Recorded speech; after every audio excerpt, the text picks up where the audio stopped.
धुंध और धुंध में लिपटी एक वादी में जहां सूरज की किरणें सुनहरी खेतों को चूमती थीं, वहां एक नरमी दिल लड़की रहती थी, आर्या। हर सुबह हवा घास के पत्तों से गुजरकर सरगोशियां करती, जैसे जंगल के राज लिए बह रही हो। आर्या अपने छोटे से कमरे से निकली, कंधे पर एक छोटा थैला, आंखों में ख्वाब। उसने आसमान की तरफ देखा और मुस्कुराते हुए बोली, अगर सुबह की हवा में राज छुपे हैं तो शायद आज कोई मुझसे बात करे।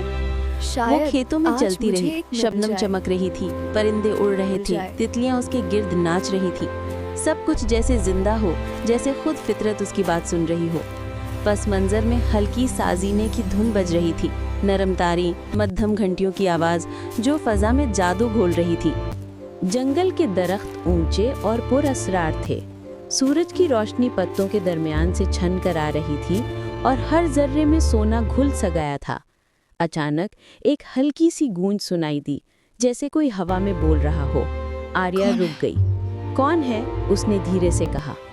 उसी लम्हे एक सुनहरा पत्ता आसमान से उतरा और नर्म रोशनी में चमकने लगा।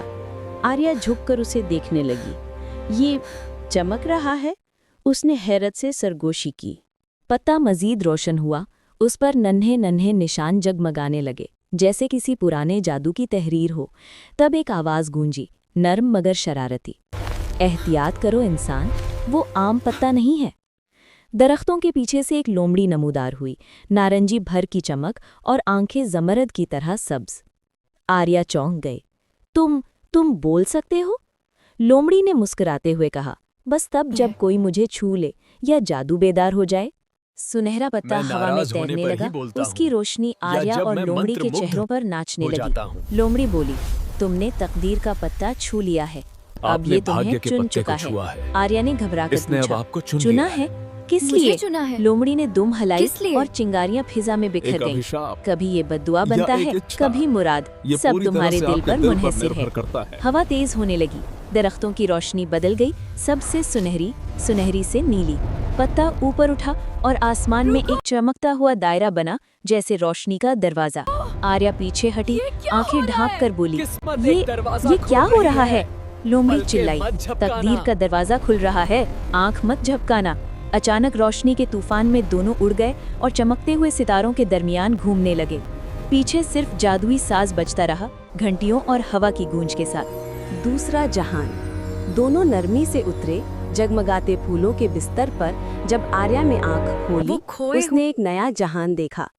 आसमान में तैरते जजीरे, बादलों में बहते आबशार और रोशनी से बने दरख्त। आर्या ने धीरे से कहा, ये कहाँ हैं हम? लोमड़ी ने चारों तरफ देखा, फिर आहिस्ता से बोली, ये है भूली हुई ख्वाहिशों की वादी, जहाँ हर भूला हुआ ख्वाब सोया होता है।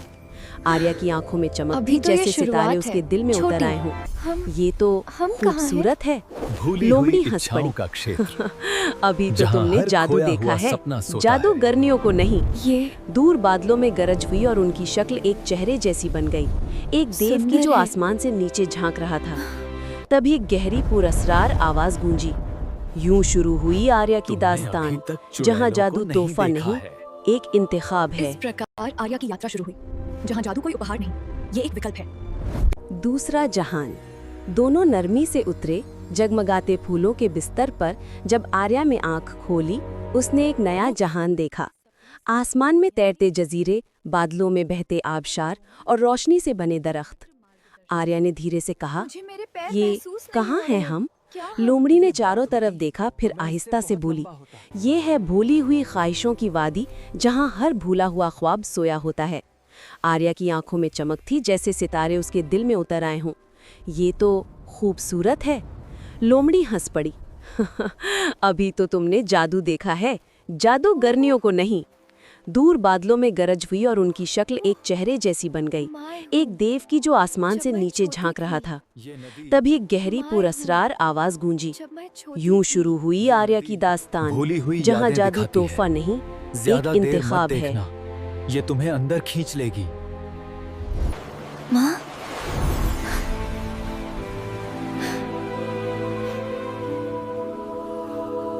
आर्या,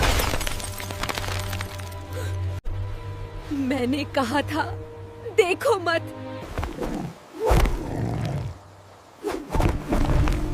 तुमने तुमने मुझे बचा लिया।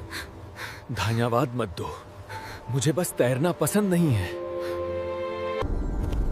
फिर वो एक कदीम हॉल में पहुंचे जहां हवा में किताबें तैर रही थीं और सुनहरी रोशनी हर तरफ फैली थी। आर्या ने हैरत से कहा, ये जगह क्या है? लोमड़ी ने जवाब दिया, ये है सरगोशियों की लाइब्रेरी। हर राज आखिरकार यहीं आता है। उसी वक्त एक चमकता हुआ कागज आर्या के हाथ में आ गिरा। उस पर लोमड़ी की दुम जैसा निशान था। आर्या ने पढ़ा, नियति का पत्ता। तकदीर का पत्ता शुद्ध सिर्फ उस वक्त खुलेगा जब ख्वाहिश पाक हो। इसकी मुहाफिज है रात की जादूगरनी। बहुत बढ़िया, फिर वहीं आ गई। तुम इस चुड़ैल को जानते हो? लोमड़ी ने नाक चढ़ाकर कहा, समझ लीजिए हाँ, कि उन्हें नारंगी उसको रंग मेरी पसंद दुम का नहीं है। रंग पसंद नहीं। अचानक उसने चीख मारी और सारी किताबें जमीन पर गिर गईं। शाम उतर चुकी थी। वो एक नीम रोशन जंगल में पहुंचे।